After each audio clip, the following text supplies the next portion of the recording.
Guys, എല്ലാവർക്കും welcome back to my video. അപ്പോൾ guys, നമ്മളിതായി രാവിലെ തന്നെ നമ്മുടെ ഫോർച്യൂണർ എടുത്തിട്ട് ഒരു സ്ഥലത്തോട്ട് പോയിക്കൊണ്ടിരിക്കുന്ന സ്ഥലം എവിടെയെന്നൊക്കെ നമ്മൾ പറഞ്ഞുതരാം.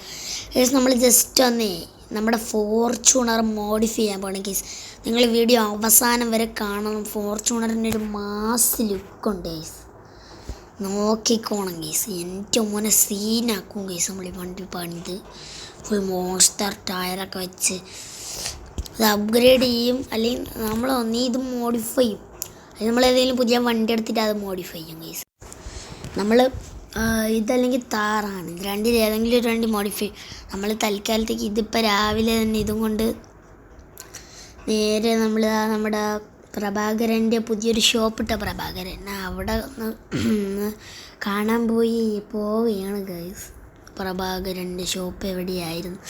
അവനിക്ക് എക്സാക്റ്റ് ലൊക്കേഷൻ ഒന്നും അയച്ചു തന്നില്ല. ഏതോ ഒരു മൂലയ്ക്കായിരിക്കണത് കടയെന്ന് പറയണത്. അത്യാവശ്യം ഒരു ഗരേജ് പോലത്തെ ഒരു കടയാണ് ഗൈസ്, പക്ഷെ അത് എവിടെയായിരുന്നെന്ന് എനിക്ക് അറിഞ്ഞൂടാ. ചെറുക്കെനിക്ക് സ്ഥലം പറഞ്ഞെന്നില്ല. ഒരു കടയുണ്ടോ, എൻ്റെ കിടിലം കടയാണെന്നൊക്കെയാണ് ഇവൻ പറഞ്ഞത്. ഇതുവേ എവിടെ ഏത് പള്ളിക്കാട്ടിൽ കൊണ്ട് വെച്ചേക്കണമെന്ന് എനിക്ക് ഒരു ഐഡിയ ഇല്ല ഗൈസ്. ഇതെന്താണിത് ഗൈസ്? നമ്മളത് നൈസായിട്ട് നമ്മളെ പണി ഒന്ന് പാളിയിട്ടുണ്ട്. നമ്മൾ വണ്ടി കടയും കഴിഞ്ഞ് വന്ന് സംസാരത്തിൻ്റെ ഇടയിൽ കടയൊന്നും നമുക്ക് നോക്കാൻ പറ്റിയില്ലോ.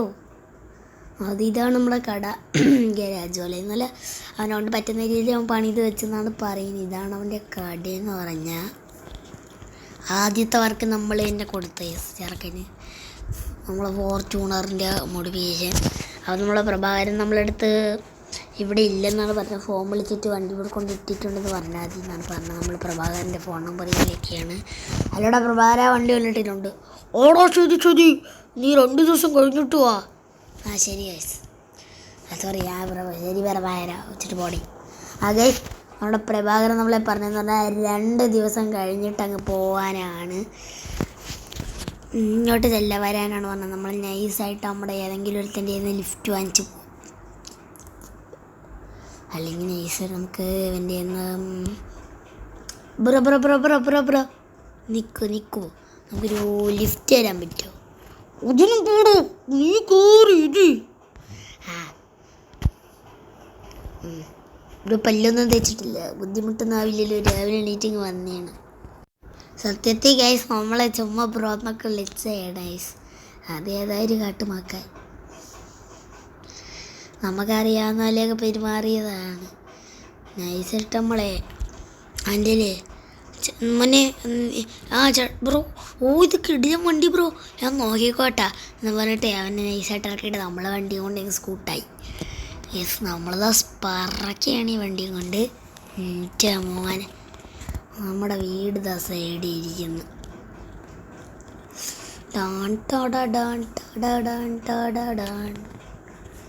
യെസ്, നമുക്ക് നൈസായിട്ട് ഇവിടെ വണ്ടി അങ്ങോട്ട് ഒതുക്കാം. നമുക്കിനി 2 ദിവസം കഴിഞ്ഞിട്ട് കാണാം ഗൈസ്. നമ്മൾ ഒരു സാധനം മറന്നു പോയി ഗൈസ്. നമ്മുടെ വീട്ടിലെ നമ്മൾ പുതിയ ചെടിയൊക്കെ വാങ്ങിച്ചു വെച്ച ഗൈസ്. നല്ല ടേബിളിൽ നല്ല ചെടിയും നല്ല കോഫിയും ഒക്കെ ആയിട്ട് ഗൈസ്. നമ്മളെ വീട്ടിന് പെയിൻ്റടി പണിയൊക്കെ നടക്കുന്നുണ്ട്. അത് നമ്മൾ പറയുന്നതായിരിക്കും. നമ്മളെ പേടിച്ച പെയിൻ്റടി ഇന്നാണ് നടക്കാൻ പോകുന്നത്. നമ്മളത് നൈസായിട്ട് പോയി ഉറങ്ങാൻ വീണം. അപ്പോഴത്തേക്കും നമ്മളെ ഒരു പയ്യൻ അപ്പോൾ നമുക്ക് വണ്ടിയൊക്കെ കൊണ്ടുവന്ന് തരാമെന്നാണ്. നമുക്ക് വിശ്രമിച്ചിട്ടൊക്കെ വന്ന് വണ്ടി എടുക്കാം. നമ്മുടെ ഒരു കൂടിയ വണ്ടിയാണ് നൈസ്. നമ്മളൊരു നാട്ടിൽ നിന്ന് ഇങ്ങോട്ട് ഇമ്പോർട്ട് ചെയ്യുന്ന വണ്ടിയാണ്. അതുകൊണ്ടാണ് നമ്മൾ പെട്ടെന്ന് കിടന്ന് ഉറങ്ങട്ടൊന്ന്. ഗൈസ്, അങ്ങനെ രാത്രിയായി. നമ്മൾ ജസ്റ്റ് ഒന്ന് വെള്ളം കുടിക്കാൻ വേണ്ടിയിട്ടാണ് നിങ്ങൾക്കൊന്ന് കാണിച്ചു തരാമെന്ന് വിചാരിച്ച് ഞാൻ നൈസായിട്ട് നമ്മൾ മണ്ടയിലാണ് പോണത് വെള്ളം കുടിക്കാൻ. മണ്ടയിലാണ് ഞാൻ വെള്ളമൊക്കെ എടുത്ത് ചെയ്യുന്നത്. നമ്മൾ കുടിച്ചിട്ട് വരാൻ കേസ് നമ്മൾ വെള്ളമൊക്കെ കുടിച്ച് നമുക്ക് പോയി ഉറങ്ങാം. നമ്മൾ നൈസായിട്ട് കിടന്ന് ഉറങ്ങിയിട്ടുണ്ട്. നമ്മൾ രാവിലെ എണീറ്റപ്പോഴേ നമ്മൾ നമ്മുടെ വീടിൻ്റെ മുറ്റത്തോട്ട് ഇറങ്ങി വന്നപ്പോഴാണ് ഈ വണ്ടി കണ്ടത്. നമ്മുടെ ഹമ്മർ നമ്മളെ പയ്യൻ കൊണ്ട് ഇട്ടിട്ടുണ്ട്. നമ്മൾ ജസ്റ്റ് ഒന്ന് അവനെ ഫോം വിളിച്ച് നോക്കി നോക്കാം. ഹലോ ഡേ, നീ നമ്മളെ വണ്ടിയൊക്കെ എപ്പോഴാണ് കണ്ടിട്ടാ? അത് പിന്നോടോ ഞാൻ കുറച്ചൊന്ന് രാത്രി ആയോടോ കൊണ്ടിട്ടപ്പോൾ. ശരിയോടോ. ശരി. സംഭവം എന്നാൽ അവൾക്ക് കൊണ്ടിട്ടപ്പോൾ രാത്രി ആയിപ്പോയി. പിന്നെ നമ്മൾ ഉറക്കത്തിൽ നിന്ന് നമ്മൾ ഉറക്കത്തിൽ നിന്ന് വിളിക്കേണ്ടതെന്ന് വിചാരിച്ചാണെന്ന് നമ്മളെ വിളിക്കാത്ത കേസ്. ഈ വണ്ടി നമ്മുടെ വീട്ടിൽ അറ്റാക്കാണ് നമ്മുടെ കൂട്ടുകാരൻ പറഞ്ഞ്. ചിലപ്പോൾ അവനെ ഈ വണ്ടി ജസ്റ്റ് ഒന്ന് എടുത്തുകൊണ്ട് പോകുന്നവനെ എങ്ങോട്ടൊന്ന് പോകാൻ കേസ്. ചിലപ്പോഴേ എടുത്തുകൊണ്ട് പോകും, ചിലപ്പോൾ എടുത്തുകൊണ്ട് പോകില്ലെന്നാണ് പറഞ്ഞത്. അവന് വണ്ടിയൊന്നുമില്ല. വണ്ടിയൊക്കെ ഉണ്ട്, ഇതേപോലത്തെ ലംബോർഗിനി ആണ്. പക്ഷേ ചേർക്കാൻ നമ്മളും എല്ലാ വണ്ടി എടുത്താന്ന് ഡ്രസ് ഡ്രൈവ് അടിക്കണമെന്നും പറഞ്ഞാൽ ഇടയ്ക്കിടയ്ക്ക് എടുത്തുകൊണ്ട് പോകും. അതൊന്നും ഇങ്ങനല്ല, നമ്മുടെ സ്വന്തം വണ്ടി അല്ലാത്തതുകൊണ്ട് കുഴപ്പമില്ല. നമുക്ക് നേരെ നമ്മുടെ പ്രഭാകരൻ്റെ ഷോപ്പിലോട്ട് വിട്ട് പിടിക്കും. അപ്പോൾ ഗായ്സ് നമ്മളെ ഷോറൂമിൽ എത്തിയിട്ടുണ്ട്. ഇത് ഒരു സ്കോർപ്പിയോ ഒക്കെ ഇവിടെ കിടപ്പുണ്ട്. ഗൈസ് നമ്മുടെ പ്രഭാകരനെ വണ്ടിയുടെ പണിയൊന്നും മൊത്തം തീർന്നില്ലെന്നാണ് പറഞ്ഞത്. നമ്മളത് 2 ദിവസം കഴിഞ്ഞിട്ട് വരാൻ പറഞ്ഞാൽ ഞാൻ ഒരു ദിവസം കഴിഞ്ഞിട്ട് ഇങ്ങ് വന്നു. സ്കോർപ്പിയോ ആരെന്ന് വെച്ചപ്പോൾ അവൻ പറഞ്ഞേ ഇത് അവൻ്റെ വണ്ടിയാണ് ഗൈസ് പുതിയ.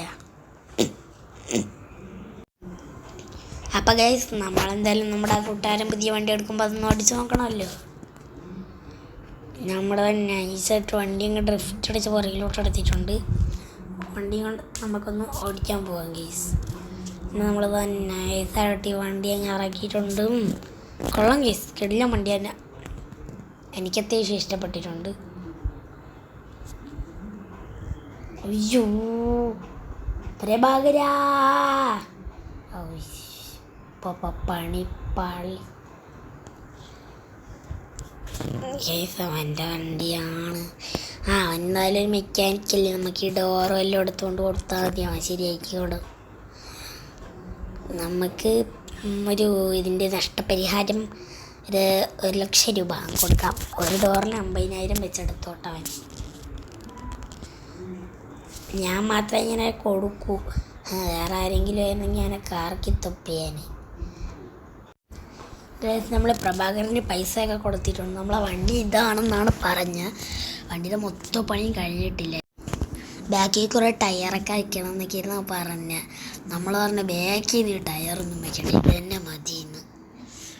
നമുക്കൊന്ന് വണ്ടിയും കൊണ്ട് ജസ്റ്റ് ഒന്ന് പോയി നോക്കാം.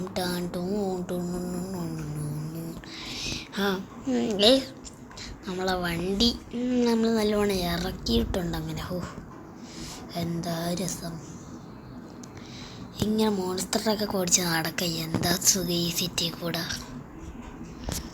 എൻ്റെ പൊന്നോ, ഈ വണ്ടിയാണെങ്കിൽ ഷേടാ നിങ്ങളത് കണ്ടായി.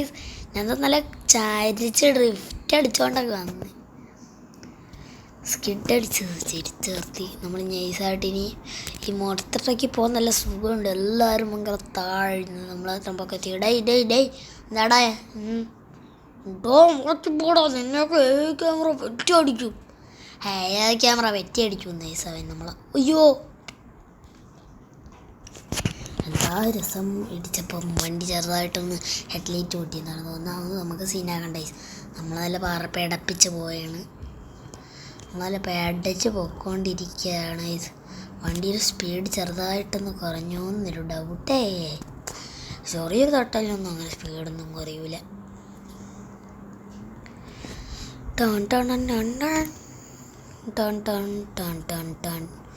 നമ്മൾ പറഞ്ഞില്ലേ നമ്മൾ ചെറുക്കം വന്ന് വണ്ടിയെല്ലാം എടുത്തുകൊണ്ട് പോകുന്നു. അവൻ അതേപോലെയാണ്. വീട്ടിൽ കയറും, വണ്ടി എടുക്കും, അങ്ങ് പോവും, അത്രയേ ഉള്ളു. നമ്മുടെ വീട്ടിൻ്റെ പുറക്കി കൊണ്ട് പാർക്ക് ചെയ്യാൻ വണ്ടി, അല്ലെങ്കിൽ വേണ്ട മുമ്പിൽ തന്നെ ഇടാം, അല്ലെങ്കിൽ പിറകി ഇടാം. നീ വേണ്ട കേസ്. നമ്മൾ പുതിയ FZ വാങ്ങിച്ചത് നിങ്ങൾ അറിഞ്ഞില്ലല്ലേ? അത് നമ്മളവിടെ തന്നെ ഇറക്കി വെച്ചിട്ടുണ്ട്. വണ്ടി സെയിം വണ്ടിയാണ് നമ്മളത്. ഉയ്യോ നമ്മുടെ ഫോർച്യൂണർ അതിസാഹസികമായി നേരെ നമ്മുടെ സ്വിമ്മിംഗ് പൂളിലേക്ക് ഇറങ്ങിയിട്ടുണ്ട്. ടയർ മാത്രമേ മുന്നോട്ട് ഭാഗ്യം. അത് ഇതടി ഇടിച്ചങ്ങ് കയറ്റാൻ നോക്കുന്നുണ്ട്. പരമാവധി ഞാൻ ചവിട്ടി കയറ്റുന്നുണ്ട്. ഓ എൻ്റെ അള്ളിയ സെയിം വണ്ടി തന്നെ കേട്ടോ ഇത്. ഓ പണിയും പാളിയല്ല ഇത് മൊത്തം. ഡോറില്ല വണ്ടിയില്ല. എല്ലാം കൂടെ തെറിച്ച് പോയി. വെറുതെ വല്ല മെക്കാനിക്കിനെ വിളിച്ച് കയറ്റാവുന്നതേ ഉണ്ടായിരുന്ന ആൾ. ഇനി പതിയില്ല, നമുക്ക് പോയി കിടന്നുറങ്ങാം. നമ്മളെ ജസ്റ്റ് ഒന്ന് എണീറ്റാണ്. കിടന്നിട്ട് അങ്ങോട്ട് ഉറക്കം വന്നില്ല. നിങ്ങളടുത്ത് പറയുമ്പോൾ നമ്മൾ ഇത്തിരി എല്ലാവരും സബ്സ്ക്രൈബ് ചെയ്ത് സപ്പോർട്ട് ചെയ്യണം കേട്ടോ. ഇത് പറയാനാണ് ഞാൻ കഷ്ടപ്പെട്ട ഉറക്കത്തിന് ചാടി എണീറ്റ. ആരും നമുക്ക് സബ്സ്ക്രൈബ് തരുന്നില്ല. നമുക്കിതാ നെക്സ്റ്റ് പോയി ഇവിടെ കിടന്നു പോവാം. ആരുടെ ഹലോ, ആരാണ്? പോലീസ് സ്റ്റേഷനിലോട്ടാ? വണ്ടിയും കൊണ്ടാവും. ഗൈസ് എന്താണെന്ന് പറഞ്ഞൂടെ? നമ്മൾ പോലീസ് സ്റ്റേഷനിലോട്ടാണ് വിളിച്ചതെന്ന് പറഞ്ഞാൽ നമ്മുടെ മോൺസ്റ്റർ ട്രക്കും കൊണ്ട് നേരെ പോലീസ് സ്റ്റേഷനിലോട്ട് വിടാൻ നമ്മൾ നേരെ അങ്ങ് പോയാണ്. ജാതി സെയിം വണ്ടിയാണ്. എന്തിനായിരിക്കും പോലീസ് നമ്മളെ വിളിച്ച ഇപ്പോൾ സ്റ്റേഷനിലോട്ട്? വീടിൻ്റെ ഫ്രണ്ടിൽ തന്നെ സ്റ്റേഷൻ. അവർക്കല്ലേ കാര്യം പറയാണ്ട് ഇങ്ങനൊന്ന് പറഞ്ഞൂടി. വെറുതെ എന്തിനാണ് നമ്മൾ അങ്ങോട്ടൊക്കെ വിളിപ്പിക്കണം? ഡോറ് വല്ല ഇളകിപ്പോയിട്ട് വല്ല പ്രശ്നമാണ്. അതൊന്നും ഇരിക്കില്ല. മോൺസ്റ്റർ ട്രക്കിനെയും കൊണ്ട് പോകുമ്പോൾ അവരതിനെപ്പം മോൺസ്റ്റർ ട്രക്കിനെ കണ്ട് മോൺസ്റ്റർ ട്രക്കിനെ കൊണ്ടുപോയിട്ട് ഈ നമ്പറിലോട്ട് വിളിക്കാനാണ് നമ്മളടുത്ത് പറഞ്ഞതെന്ന് പറഞ്ഞാൽ നേരത്തെ നമ്മളത് പോലീസ് സ്റ്റേഷനിലോട്ട് എത്തിയിട്ടുണ്ട്. നമ്മളെ മോൺസ്റ്റർ ട്രക്ക് നമ്മൾ പതുക്കെ കയറ്റി ഇട്ടിട്ടുണ്ട്. എന്നിട്ട് നേരെ നമ്മൾ പോലീസ് സ്റ്റേഷൻ്റെ അകത്തോട്ട് കയറണ. സീൻസാണ്. പോലീസൊന്നും ഇല്ല അവിടെ, പോലീസും കാര്യങ്ങളൊന്നും ഇല്ല. ഗൈസ് പറഞ്ഞ നമ്മളടുത്ത് തന്നെ നേരത്തെ ആ നമ്പറിൽ വിളിക്കാല്ലേ പറഞ്ഞ് നമുക്കൊന്ന് വിളിച്ചു നോക്കാം. സോ എനിക്ക് നമുക്ക് വിളിക്കാം. ഹലോ, നിങ്ങൾക്ക് എന്തോന്നാണ്? നിങ്ങൾക്ക് MVD പെറ്റി വന്നിട്ടുണ്ട്. നിങ്ങൾ വണ്ടിയിൽ എന്താണ് മോഡിഫിക്കേഷൻ വെച്ചിട്ട് തന്നെ ഓരോ ഗായ്സ് ഇങ്ങനെ നമ്മളത്തെ പറഞ്ഞെന്ന് പറഞ്ഞാലേ നമുക്ക് നല്ലോണം കേട്ട്, നിങ്ങളങ്ങനെ കേട്ടാണല്ലോ നല്ലോണം. ഗൈസ് നമ്മളെ വണ്ടി MVD പെറ്റി അടിച്ചെന്നാണ് ഗൈസ് നമ്മളെ വണ്ടിക്കിട്ട്. വണ്ടി മര്യാദയ്ക്ക് ഇവിടെ സ്റ്റേഷനിൽ ഇട്ടിട്ട് പൊക്കോണം. എൻ്റെ പൈസയൊക്കെ അവിടെ ടേബിളിൽ വെച്ചിട്ട് പോകണമെന്ന്. നമുക്ക് പൈസ വയ്ക്കാൻ പൈസ എടുക്കുകയും ചെയ്യും. അത്ര കളത്തരമൊന്നും കാണില്ല. CCTV ആണ് ചുറ്റും ഇരിക്കുന്നത്. ഇവിടെ ആയത് പോലീസറുള്ള ആരടാ ഇവിടെ ഉള്ള? CCTV ഒക്കെ ആരുമില്ല. എന്താടാ നിനക്ക്? നീയൊക്കെ എനിക്ക് പെറ്റടിക്കുമല്ലടാ. ഒരു പപ്പട്ട കൂടെ വണ്ടിയും കൊണ്ട് ആഗ്രഹിച്ച വണ്ടി മോഡിഫൈ ചെയ്യുമ്പോൾ നീയൊക്കെ പെറ്റടിക്കുമല്ലോടാ. നിന്നെയൊക്കെ ഞാൻ എന്നാടാ ദുഷ്ടാ, ഞാൻ കഷ്ടപ്പെട്ട് മോഡിഫൈ ചെയ്തതിൻ്റെ വണ്ടിയാണ്. കാണിച്ചു തരാം. അത് നമ്മൾ പൈസ ഇവിടെ വെച്ചിട്ട് നമുക്ക് നേരെ പോവാം. മോഡിഫിക്കേഷൻ എല്ലാം കൂടെ ചേർത്തെങ്കിൽ ഒരു 10,000 രൂപ വാങ്ങിച്ചു. അത് നിന്നെയൊക്കെ കൊടുത്തോളാം കേട്ടോ. അപ്പോൾ ഗൈസ് ഇന്നത്തെ വീഡിയോ ഇത്രയുള്ള നമ്മൾ പൈസയും എല്ലാം പോയി. നമ്മുടെ പൈസ നിങ്ങളൊക്കെ സബ്സ്ക്രൈബ് ചെയ്തതിന് സന്തോഷമാണ്.